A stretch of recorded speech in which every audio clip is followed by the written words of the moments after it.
Bien, ce matin, nous allons voir un autre héros de Dieu. Hein?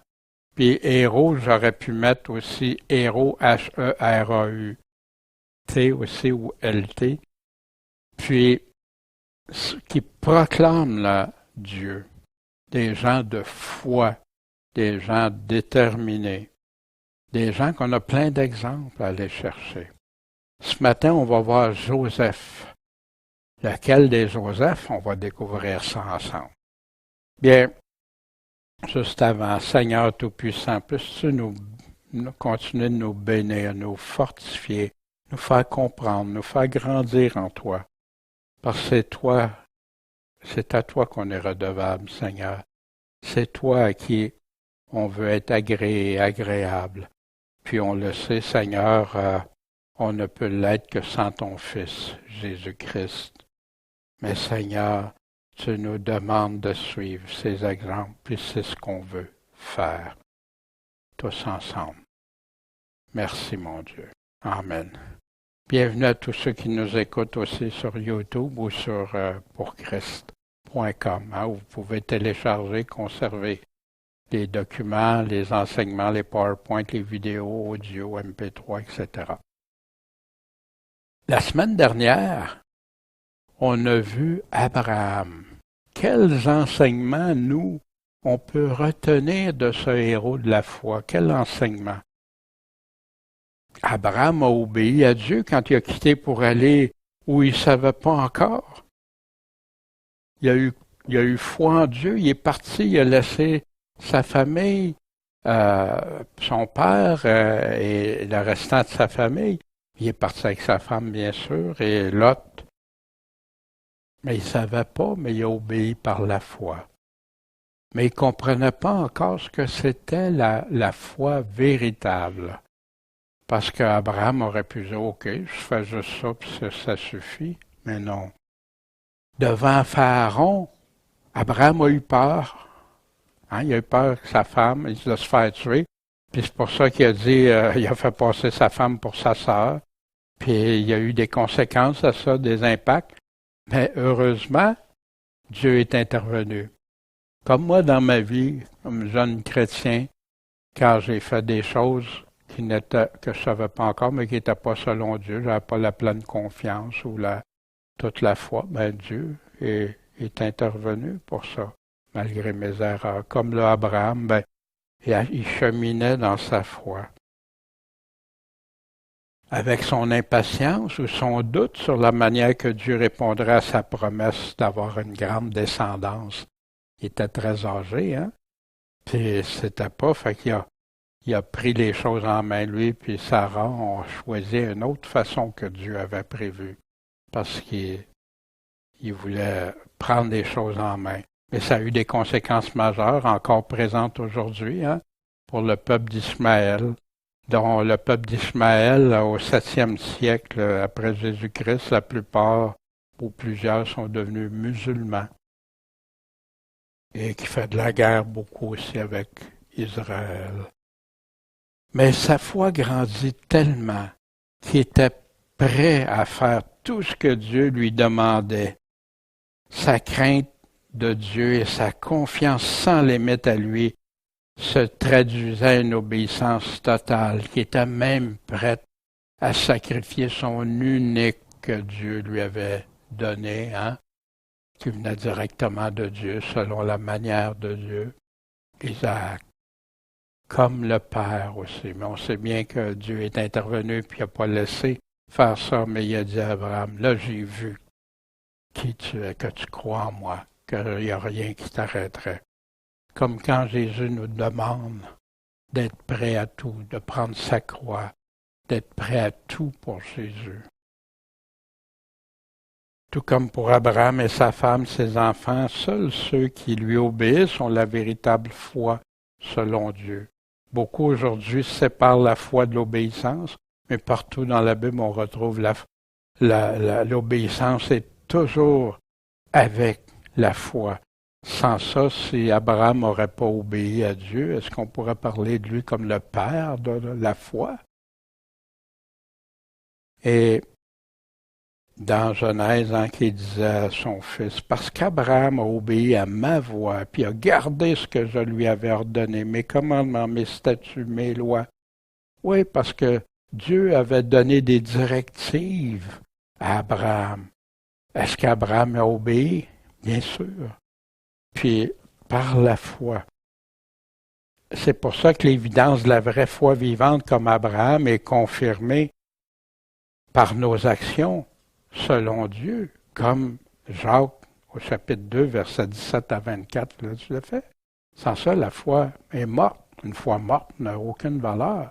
Il est impossible de lui être agréable sans la foi. C'est pour ça qu'Abraham, le père de la foi, est si important. Mais pas selon les œuvres de la loi, comme Paul parle, la loi qui est venue 430 ans plus tard. Abraham, quand il a été circoncis, n'était pas sous la loi de Moïse, il avait pas, il a été déclaré par la foi, justifié par la foi avant la circoncision.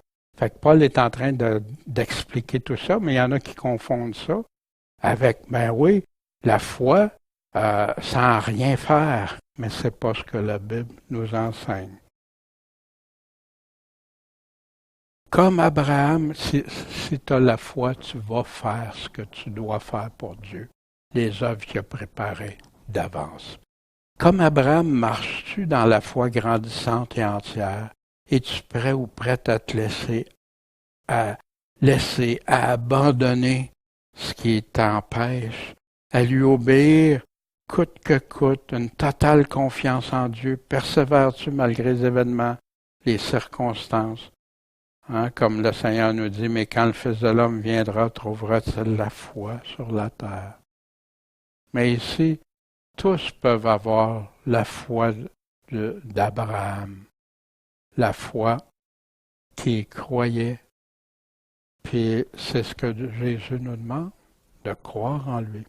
La Bible nous parle des exemples pour nous, ce qui est écrit. Pourquoi on s'arrête à ça? Comme l'Abraham, on va aller voir le Joseph. Tout ce qui a été écrit autrefois a été écrit pour notre instruction, pour nous instruire, afin que par la patience et la consolation que donnent quoi? Mes émotions, mes pensées? Non, que donnent les Écritures, nous possédions l'espérance. La foi vient de ce qu'on entend vient de la parole de Dieu. C'est la parole qui va nous donner cette confiance en lui, cette espérance qui ne pourra plus s'enlever. Mais ici, dans l'autre côté, il y a des bons exemples, mais il y a aussi les mauvais exemples. Puis c'est pour ça que Paul parle ici ils ont tous mangé de la même nourriture spirituelle, wow, comme les chrétiens, et qu'ils ont tous bu du même breuvage, parce qu'ils buvaient de l'eau du rocher spirituel, c'était Jésus-Christ. Mais Dieu n'a pas mis son affection dans la plupart, ils sont tombés morts. Ces choses sont arrivées pour nous servir d'exemple, afin qu'on ne désire pas de mauvaises choses comme eux. Idolâtrie, la fornication, pas tenter Christ. Ils ont tous eu à périr. Ne murmurez pas comme eux autres. Et toutes ces choses leur arrivaient. Pourquoi? Pour servir d'exemple. Et elles sont écrites pour qui? Pour nous instruire, nous qui sommes parvenus au dernier temps. C'est pourquoi que celui qui croit être debout prenne garde qu'il ne tombe. Puis il vient de te donner les choses à faire attention ici. Pas d'idolâtrie, pas de fornication, pas rien pas de murmure. Mais combien écoute que celui qui a des oreilles entende, que le Seigneur nous dit. Ce matin, Joseph, un autre homme selon Dieu. Son histoire se trouve dans la Genèse, et chapitres 37 à 50. Joseph, préféré par son père. Joseph, qui a, on va voir, des rêves prophétiques. C'est un jeune berger encore, c'est intéressant de faire. Mais Joseph, sa foi a été grandement testée. Abraham a été testé. Les gens ne réalisent pas, mais tous les hommes, les femmes de foi, leur foi a été testée en quelque part. Est-ce qu'il était pour avoir confiance puis obéir? Il a été trahi, vendu par ses frères, vendu comme esclave. Partout où il allait, par contre, il était exemplaire, béni par Dieu. Il a été trahi, emprisonné injustement. Il a été oublié. Il a dû attendre longtemps en prison. Mais il est devenu l'homme le plus puissant d'Égypte après Pharaon. Il a sauvé la vie des Égyptiens, des autres peuples et surtout de sa propre famille. Dieu s'est servi de lui. Un homme exemplaire, fidèle et obéissant à Dieu, qui Dieu lui donnait sa sagesse et sa réussite, son humilité, sa reconnaissance de la puissance et de la gloire qui revient à Dieu, son grand pardon pour ses frères. Un bel exemple. Ces choses ont été écrites pour notre exemple, puis qu'on garde l'espérance. Joseph, fils de Jacob, et Rachel. Si on retourne au chapitre 30 de la Genèse, et lorsque Rachel eut enfanté Joseph, Jacob, son père, dit à Laban, donne-moi mon congé, que je m'en aille ailleurs. Puis au chapitre 37, voici l'histoire des descendants de Jacob, son père. Joseph était âgé de 17 ans qui paissait les troupeaux avec ses frères. Il était un jeune berger auprès des fils de Bilha, auprès des fils de Zilpa, les femmes de son père. Et Joseph rapporta à leur père les mauvais discours qu'il y avait. Or, Israël, c'est Jacob. Jacob, Dieu a dit, tu vas t'appeler Israël. Aimait Joseph plus que tous ses autres fils, car c'était le fils de sa vieillesse, puis le fils que finalement il avait eu avec Rachel, celle qu'il voulait depuis le départ, qui était en amour avec elle. Puis son père y avait fait une robe de diverses couleurs, mais ses frères, voyant que leur père l'aimait plus que tous ses frères, le haïssaient et ne pouvaient lui parler sans aigreur. Et ça, on a un petit enseignement comme parents ou des fois grands-parents ou autres, de faire attention de ne pas provoquer des situations parce qu'on démontre que non, c'est sûr qu'on peut avoir, on a des attirants, des préférences, ça c'est normal, mais de le démontrer si ouvertement a été de l'adversité. Ce que le père aimait beaucoup, d'un autre côté, il oubliait que ça générait des conflits, ça faisait du tort à son fils. Joseph avait 17 ans. Puis on va voir l'âge pourquoi. Joseph a été vendu par ses frères vers 17 ans. Puis son père il avait demandé d'aller trouver ses frères, puis là il a été pour voir ses frères, puis tout ça, de lui porter des choses. Mais eux autres, ses frères, on se souvient, il y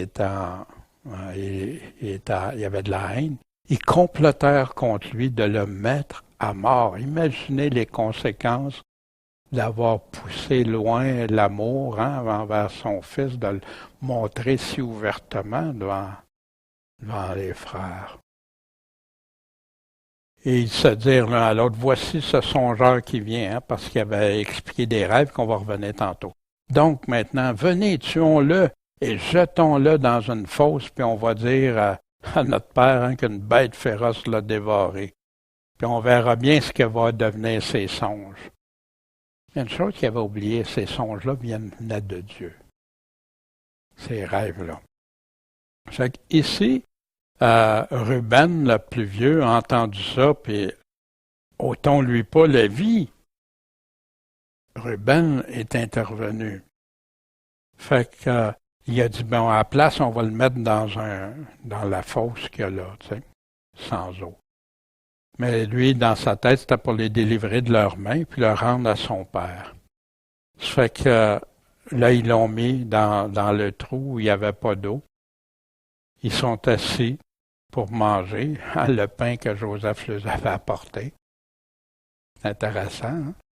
Puis, en levant les yeux, il regardait, voici une caravane d'Ismaélites, d'Ismaël.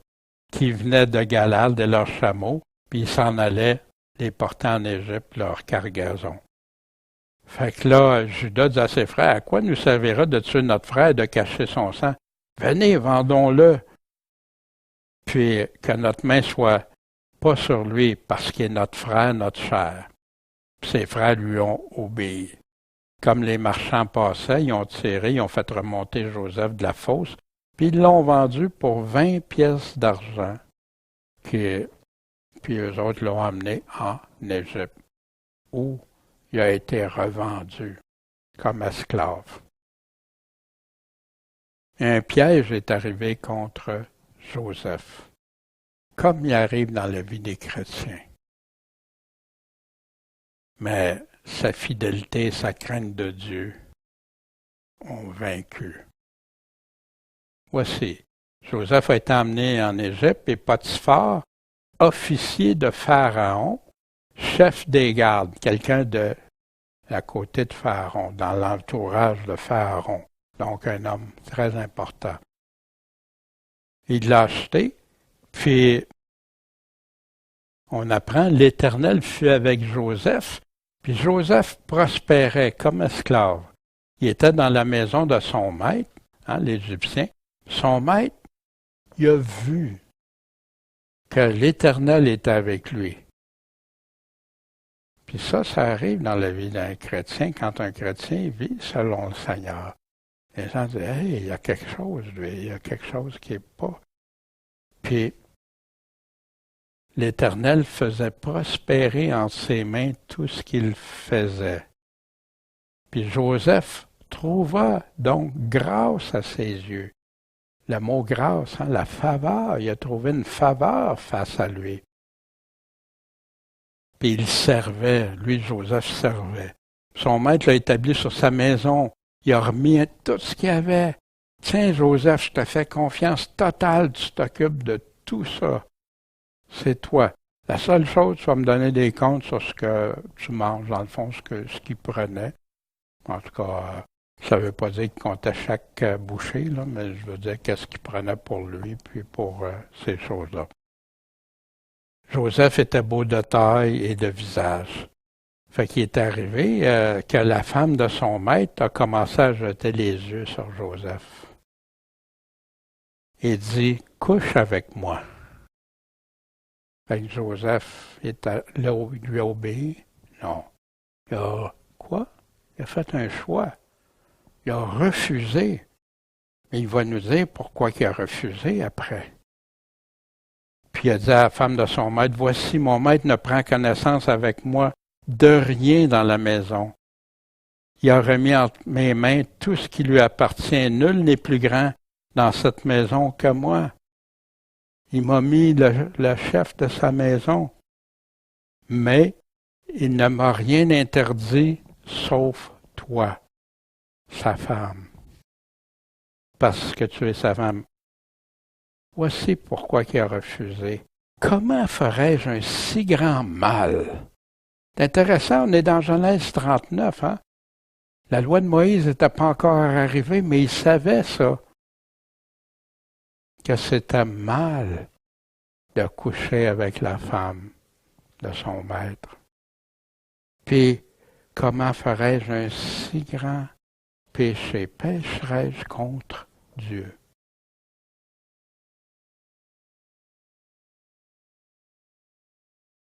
Le choix déterminé de Joseph. Mais Joseph, parce qu'il a fait le bien, il n'a pas fait le mal quand il a été porté du pain à ses frères. Il n'a pas fait le mal quand il n'a pas voulu coucher avec la femme de son maître.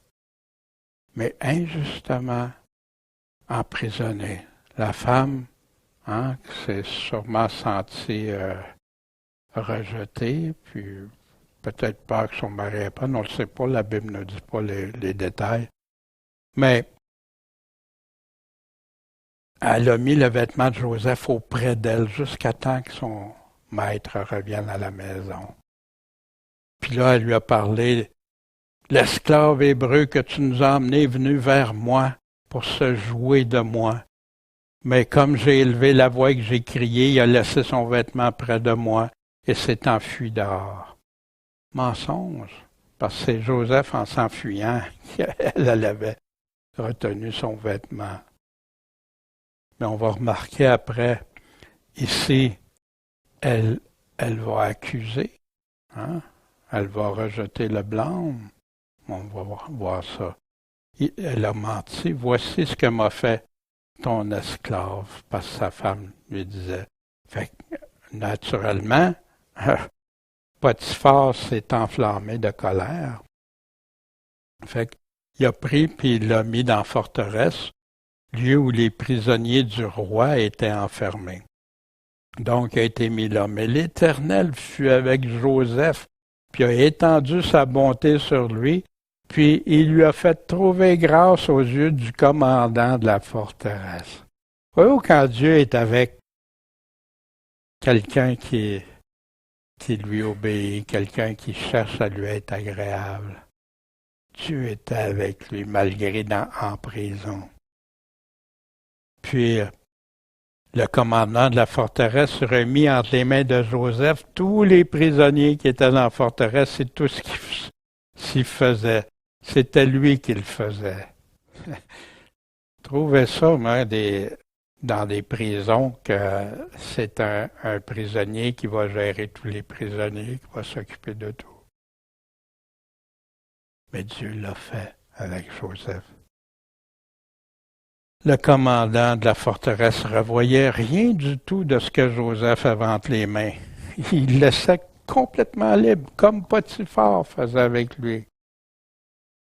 Pourquoi? Parce que l'Éternel était avec lui, puis que l'Éternel faisait prospérer ce qu'il faisait. Wow! Des méthodes connues, déjà vues de la femme de Potiphar, hein?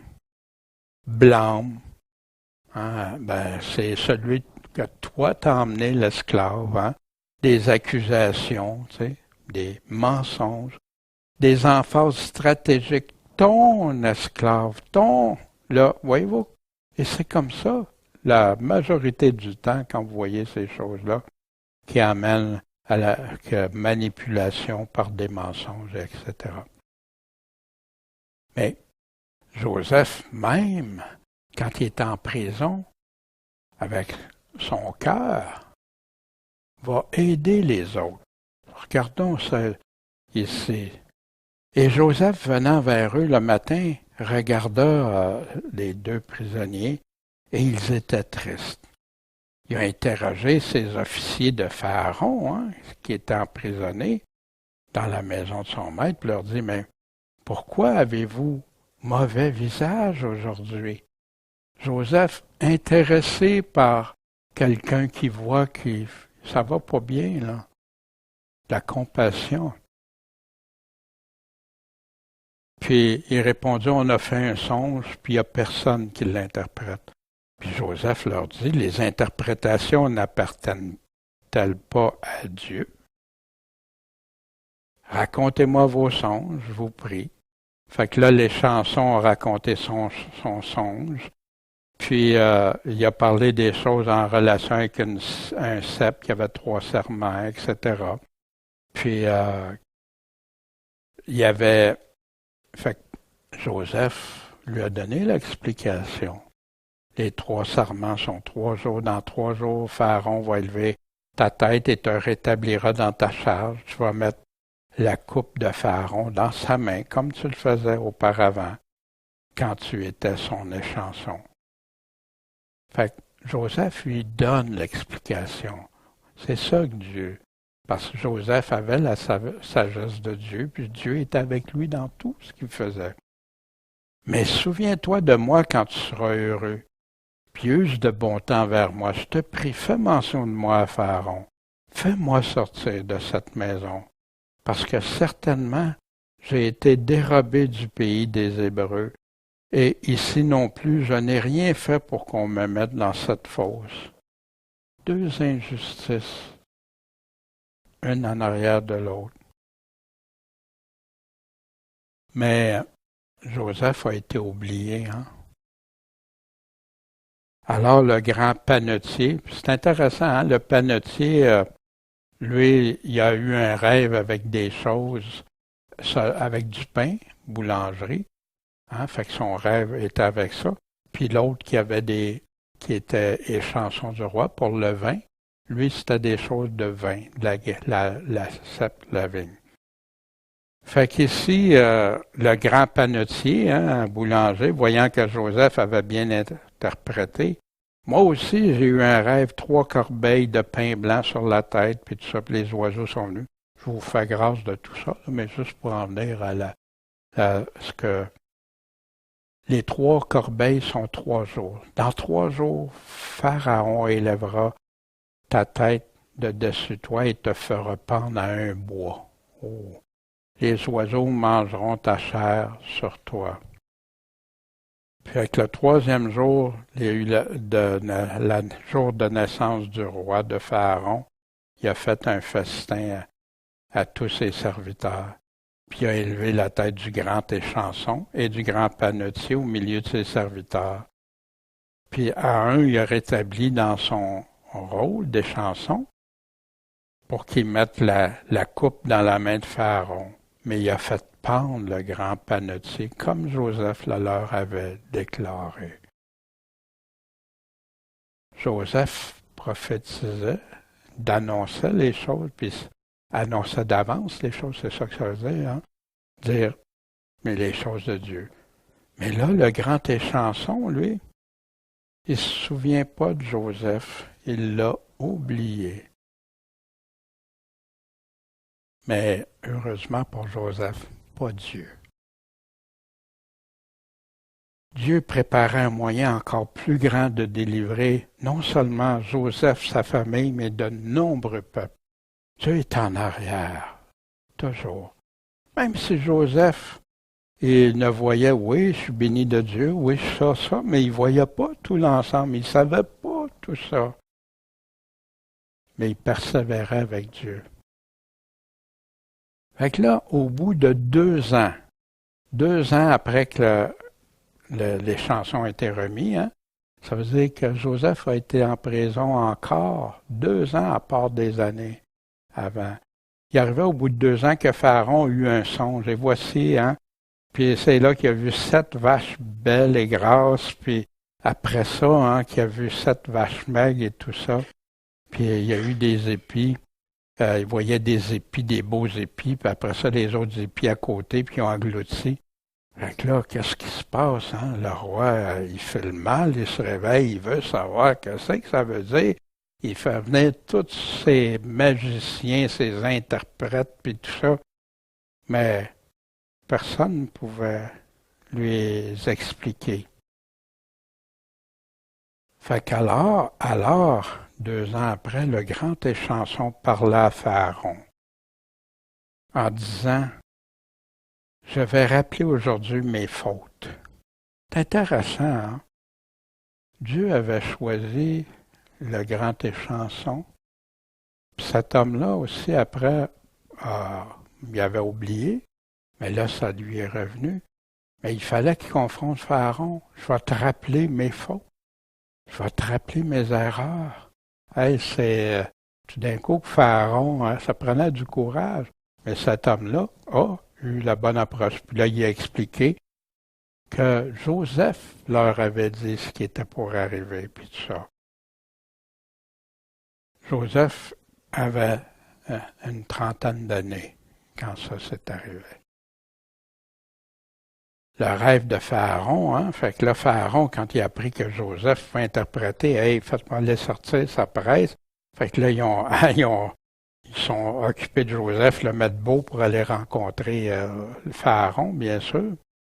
Puis là, il dit, ben, j'ai fait un songe, il n'y a personne qui l'interprète. Or, j'ai entendu dire que tu n'as qu'à entendre un songe, puis tu l'interprètes. Puis Joseph répond à Pharaon en disant, c'est pas moi, c'est Dieu.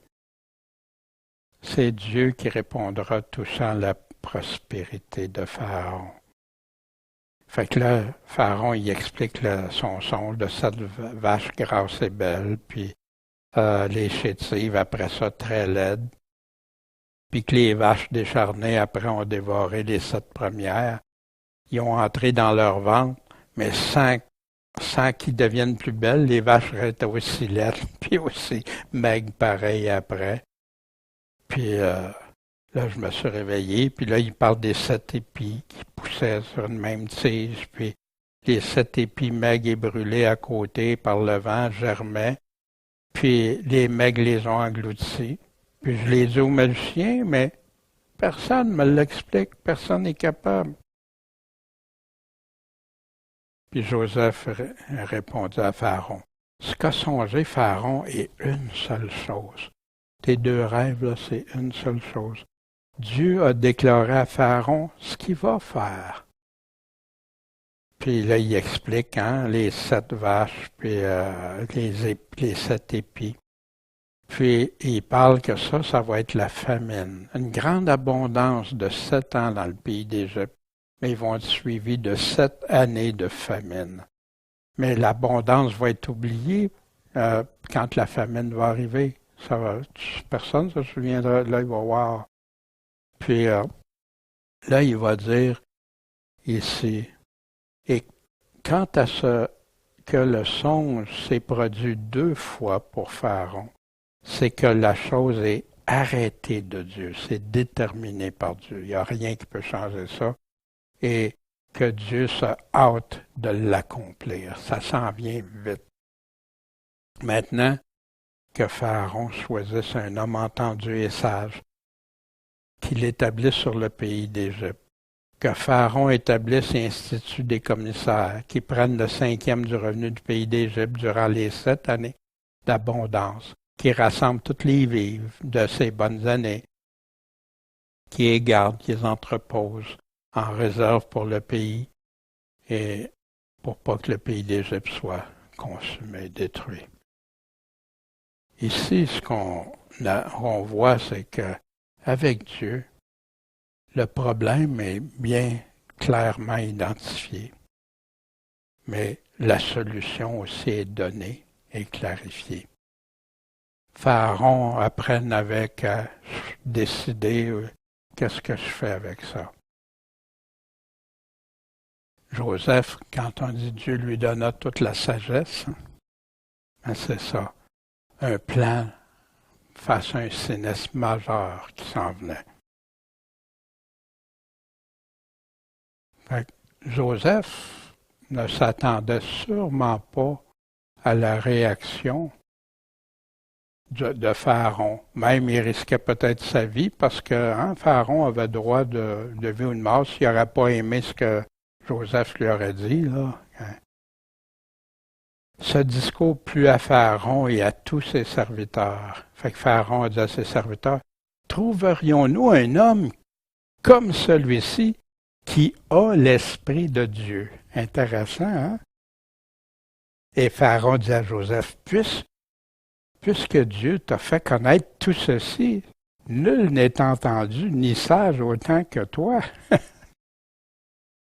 De prisonnier à se faire dire ça par celui qui a droit de vie ou de mort, qui est en charge de l'Égypte, le plus grand empire du temps. C'est toi qui seras sur ma maison, et tout mon peuple obéira à ta bouche. Je serai seulement plus grand que toi par le trône. Puis là, il a donné son anneau. L'anneau qui servait souvent à sceller, montrer qu'il avait l'autorité du roi. Puis il l'a habillé de fin lin, tout ça. Puis il l'a fait monter sur son 2e char, puis on criait devant lui, à genoux. Et il l'établit sur tout l'Égypte. Imaginez. C'est pas Potiphar puis sa femme comment ils se sentaient après ça. Mais voici. Pharaon dit à Joseph, je suis Pharaon, et sans toi nul ne lèvera la main ni le pied dans tout le pays d'Égypte. Contrôle total. Et Pharaon appela Joseph du nom de Souphnat Panéac, excusez-moi prononciation, mais en tout cas ça veut dire, la Bible nous le dit, soutien de la vie. Parce que c'est ça que Joseph était pour faire. Puis il a donné pour femme Asnath, excusez. Joseph avait 30 ans quand il s'est présenté devant Pharaon. Joseph est sorti puis a parcouru tout le pays d'Égypte. Fait qu'il est devenu celui qui allait tout établir, tout diriger, tout coordonner ces choses-là. Un peu plus tard, Joseph est amené avec une grande surprise pour lui, parce que la famine qui avait commencé avait lieu partout, mais pas juste en Égypte, aussi où son père, Jacob, qui croyait qu'il était mort, habitait avec ses frères, puis il n'avait plus rien mangé. Fait qu'ils ont envoyé les frères pour aller chercher de la nourriture en Égypte, parce qu'ils avaient entendu parler qu'en Égypte, il y en avait. Le plan que Dieu avait donné à Daniel marchait. Fait qu'ici, quand il a rencontré ses frères, puis au début, il montrait ils l'ont pas reconnu, fait qu'on se souvient, Joseph, tout ce qu'il a fait, puis là, il essayait de les faire, de regarder, mais il était sûrement tout déchirant dedans de lui, Joseph. Quel wow! Déchiré entre, hey, mes frères, qu'est-ce qu'ils m'ont fait? Entre mes frères que j'aime, entre mon petit frère Benjamin, mon père. Fait qu'il a dû passer par toute une gamme d'émotions, notre Joseph. Mais Joseph dit à ses frères, approchez-vous donc de moi, ceux qui voulaient déjà le tuer. Ils s'approchèrent, et je suis Joseph, votre frère, que vous avez vendu pour être mené en Égypte. Là, vous allez payer pour. Non. Et maintenant, ne vous affligez pas. N'ayez pas de regret de ce que vous m'avez vendu pour être amené ici, car c'est pour la conservation de votre vie que Dieu m'a envoyé devant vous. De l'orgueil ou de la grande humilité, humble devant Dieu, humble devant ses frères. Il a été humble devant Pharaon, un homme humble devant Dieu. Il n'a jamais pris les bénédictions de Dieu pour se sentir plus important que ça dépendait de lui.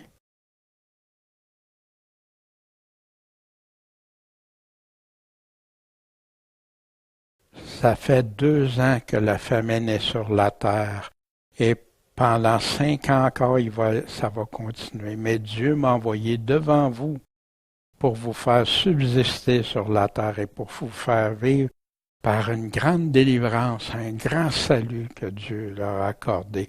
Et maintenant, ce n'est pas vous qui m'avez envoyé ici, mais c'est Dieu. Il m'a établi pour père à Pharaon et pour seigneur sur toute sa maison et gouverneur dans tout le pays d'Égypte. Wow! Est-ce qu'on peut voir la grandeur de Dieu dans ça? Ce que Dieu peut faire. Joseph, son pardon, puis son amour est reconfirmé. Parce que plus tard, Jacob est mort, son père. Fait que là, les frères ont eu peur. Hey, peut-être Joseph va nous prendre en aversion, puis il va vouloir nous rendre tout le mal qu'on lui a fait.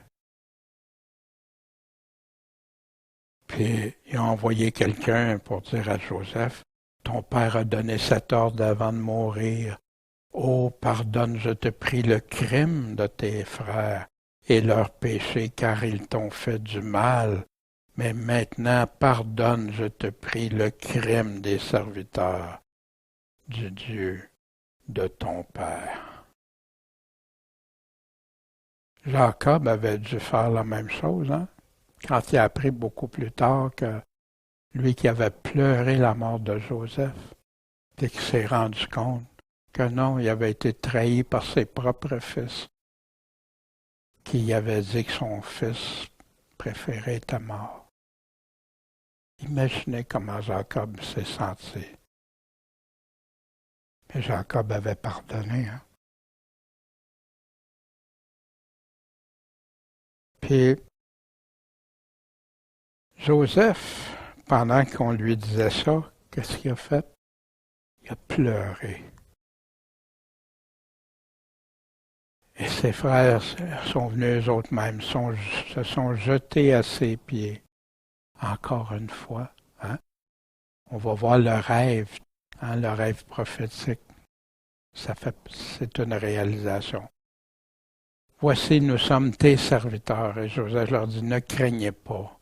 Pourquoi n'ayez pas peur? Est-ce que je suis à la place de Dieu, moi? Oh, comment? Joseph comprenait bien ce que c'est être pardonné puis pardonner. C'est moi qui va prendre la place de Dieu pour t'en vouloir, te condamner, me venger.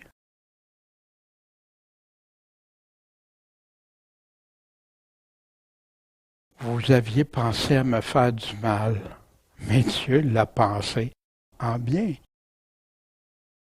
pour faire ce qui arrive aujourd'hui, pour conserver la vie à un peuple nombreux. Donc, soyez sans crainte, je vous entretiendrai, vous et vos enfants. Puis il a été plus loin, il les consola et parla à leur cœur. Est-ce que c'est pas un exemple de pardon?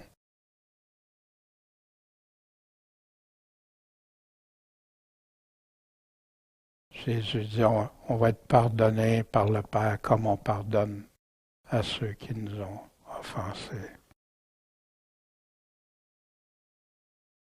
Jésus a été annoncé par Jacob, hein, le père d'Isaac. Quand Jacob, juste avant de mourir, hein, a donné des bénédictions puis des prophéties pour chacune des 12 tribus. Chacun de ses fils représentait une tribu d'Israël. Il a dit à propos de Juda, le sceptre ne s'écartera pas de Juda, ni le bâton de législateur d'entre ses pieds, jusqu'à ce que le silo, hein, qui veut dire repos pacificateur, ait lui l'obéissance des peuples, pas juste un peuple. Il parle de Jésus-Christ ici. Dès la Genèse. Hein? L'Éternel est notre juge, l'Éternel est notre législateur, l'Éternel est notre roi, c'est lui qui nous sauvera. Dans Ésaïe, le législateur. Dans le Nouveau Testament, on retrouve le récit de Joseph. Hein? Étienne, juste avant qu'il se fasse lapider, puis qui racontait, il parle, et les patriarches ayant porté envie à Joseph l'ont vendu pour l'Égypte. Mais Dieu était avec lui. Il le délivra de toutes ses afflictions et lui donna sagesse et grâce devant Pharaon, roi d'Égypte, qui l'établit gouverneur d'Égypte et de toute sa maison. Alors il arriva une famine dans tout le pays d'Égypte et Canaan, et une grande misère, en sorte que nos pères ne trouvaient point de vivre. Mais Jacob, ayant appris qu'il y avait du blé en Égypte, il envoya nos pères une première fois. La seconde fois, Joseph fut reconnu par ses frères, et Pharaon connut la famille de Joseph.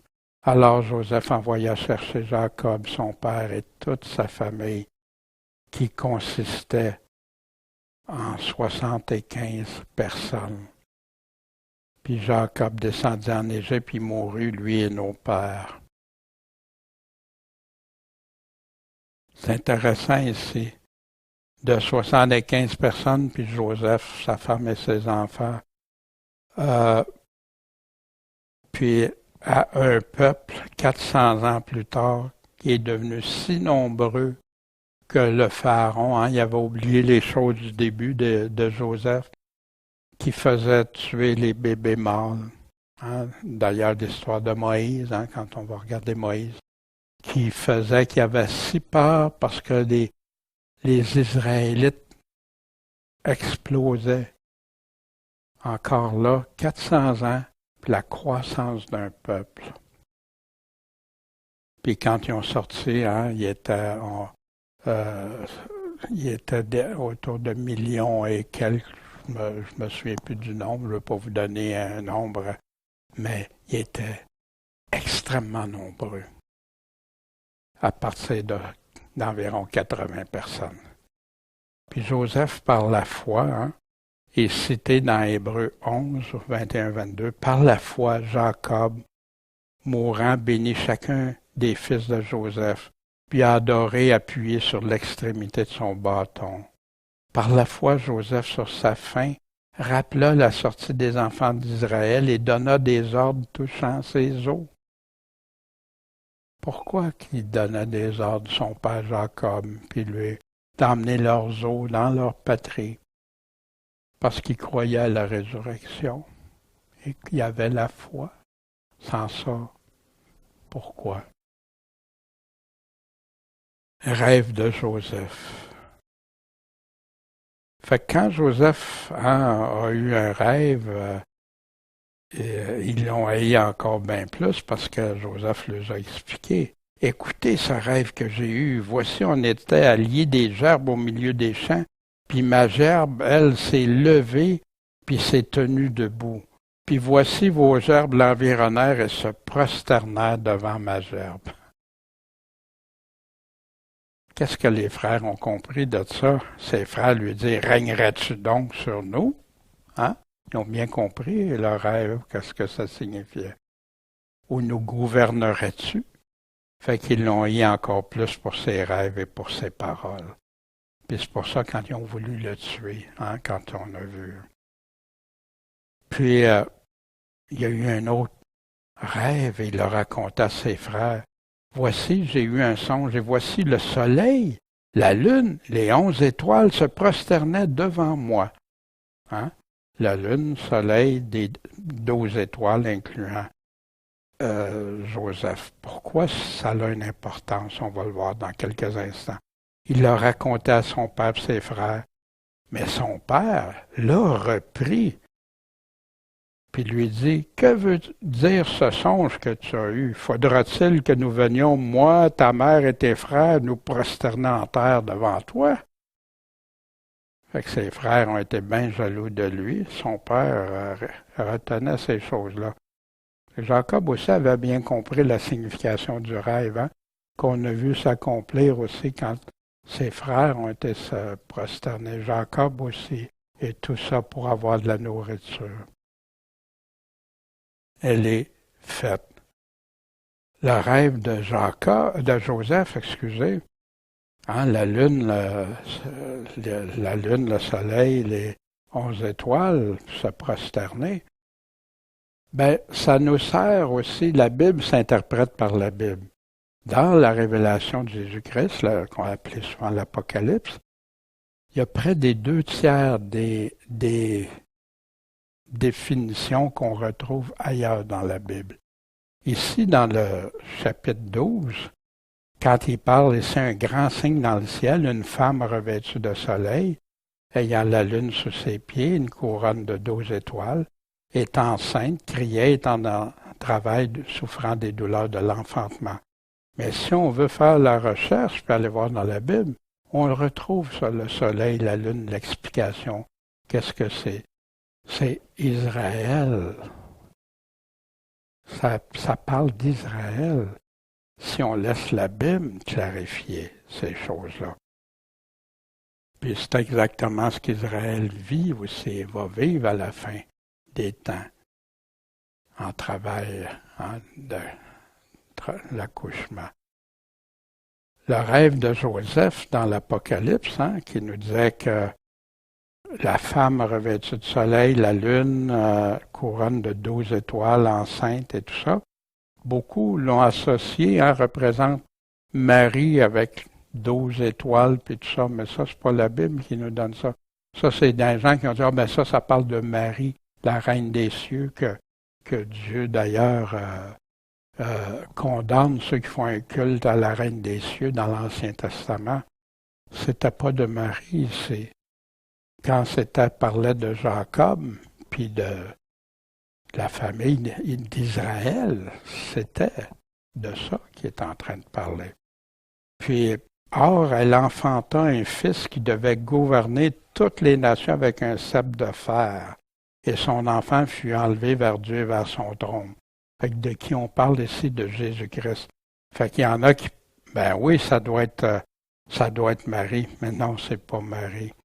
Puis il continue, la femme s'enfuit dans un désert où Dieu lui avait préparé un lieu afin qu'elle fût nourrie pendant 1260 jours, ou 3 ans et demi, ou 42 mois, qui revient à la même chose.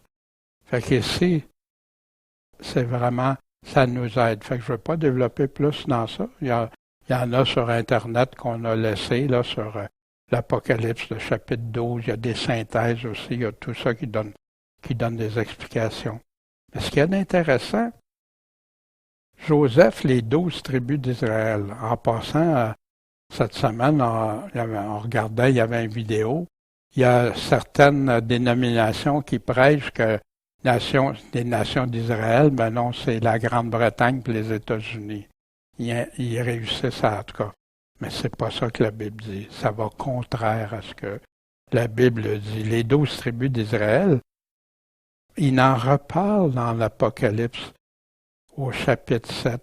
Ne nuisez pas à la terre, ni à la mer, ni aux arbres, jusqu'à ce que nous ayons marqué d'un sceau le front des serviteurs de notre Dieu. Puis j'ai entendu le nombre de ceux qui avaient été marqués. 144 000 qui venaient d'où? D'entre toutes les tribus des enfants d'Israël. Fait que là, il va dire, il y en a 12 000 de chaque tribu. Puis il arrive à la tribu de Joseph, 12 000 marqués. Puis après ça, de Benjamin, 12 000.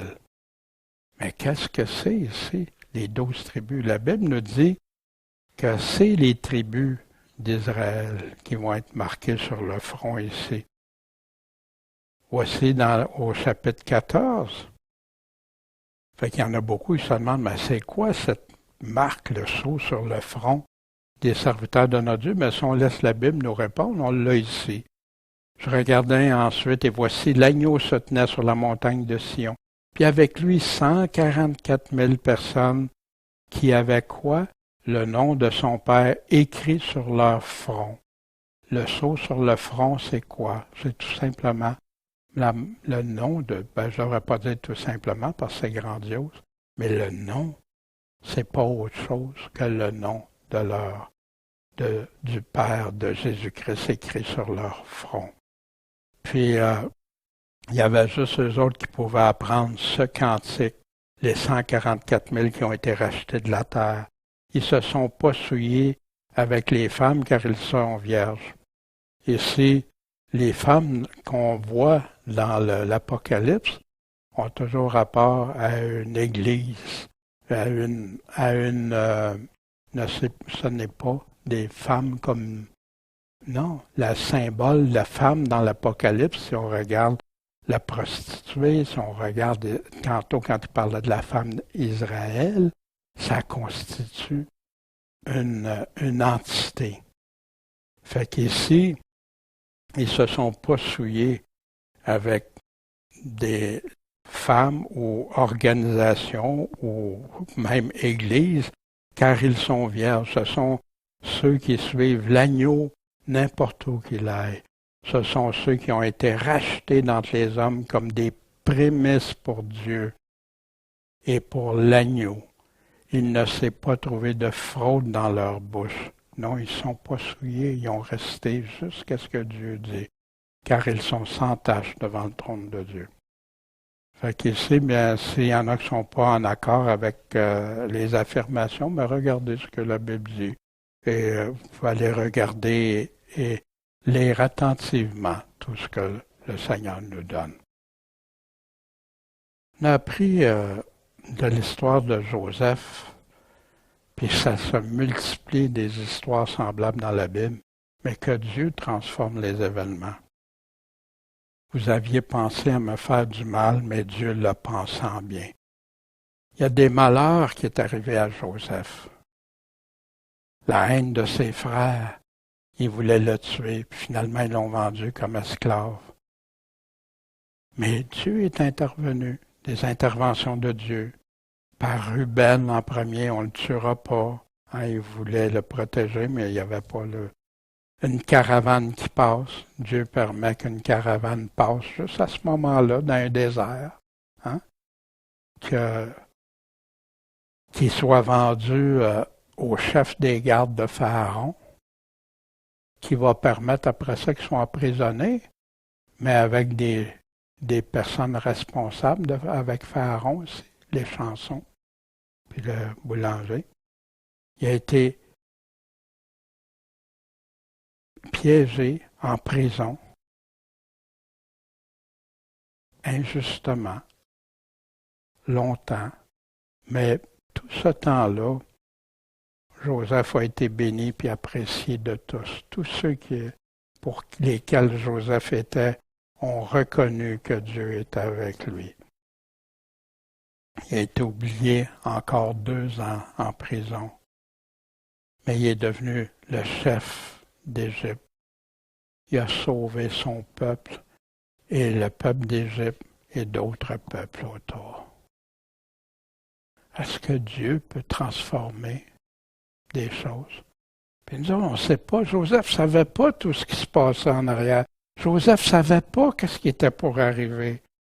Dieu lui donnait des parties pour qu'il puisse intervenir, qu'il puisse comprendre, qu'il puisse interpréter des rêves, puis tout ça, mais il ne savait pas toutes ces choses-là. Comme nous, on ne le sait pas. Mais est-ce qu'on croit au Dieu qui transforme les événements? Il y avait tout pour ne pas ou ne plus croire, pour abandonner. Mais oui, Dieu même. Hein?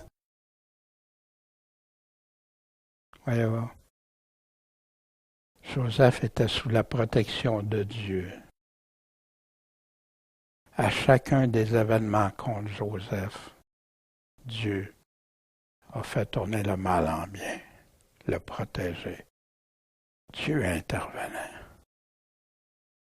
Puis pour toi, est-ce que tu ne crois pas que Dieu peut te préserver, te protéger, puis un plan plus grand qu'on pense?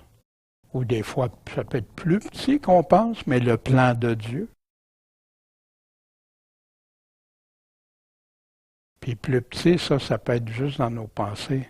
Parce que Dieu, lui, il te donne selon ce que tu as à faire, selon ton rôle, ton statut.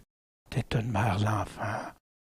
C'est ça. Il y a des mères d'enfants qui ont fait des hommes de Dieu après, qui ont permis des grands changements. Ça peut être des missionnaires. Ça peut être des membres qui se sont levés à un moment donné et disent « Pasteur, ce que vous dites là, c'est pas écrit dans la Bible. Pourriez-vous me dire pourquoi? » Des personnes, des veuves les plus pauvres, les plus faibles, mais qui priaient, qui ont fait changer.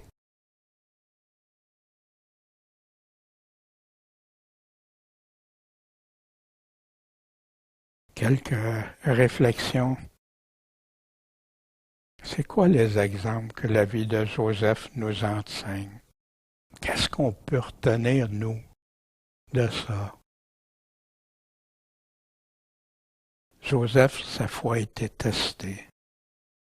Mais dans toutes les embûches dans la vie de Joseph, la haine de sa propre famille, des trahisons, des pièges, des injustices, quelle attitude Joseph a-t-il gardée?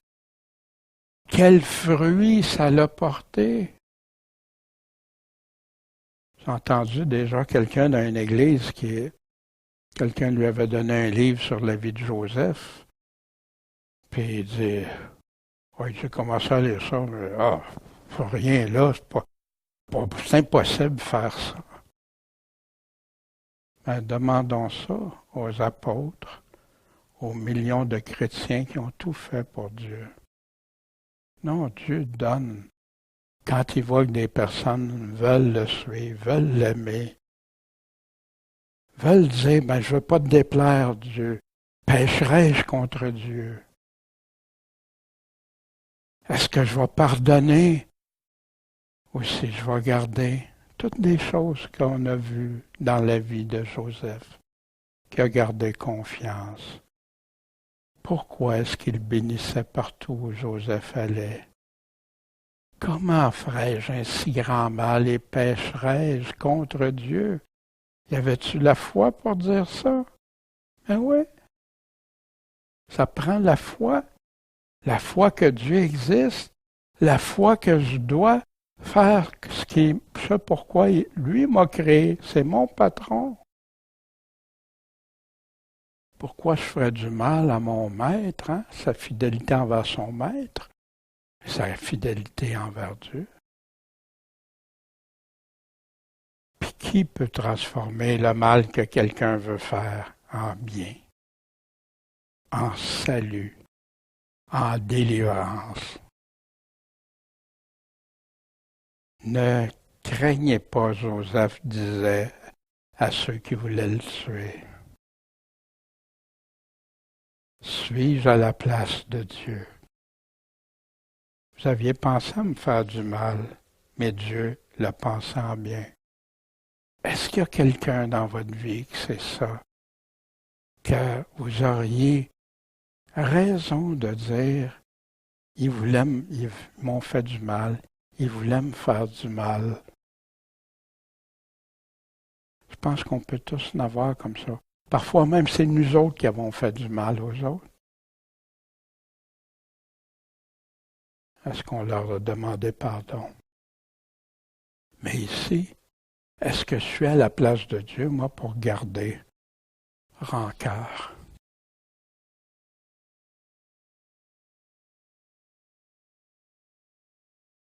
Dieu, quand Dieu voit qu'on pardonne comme lui nous pardonne, il est prêt à faire de grandes choses, même transformer le cœur de nos pires ennemis. Son pardon, le pardon de Joseph. Vous savez, David, on a la repentance de David dans le psaume 51. Mais ici, on a le pardon de Joseph qui se veut authentique, vécu. Il leur démontré, blindé.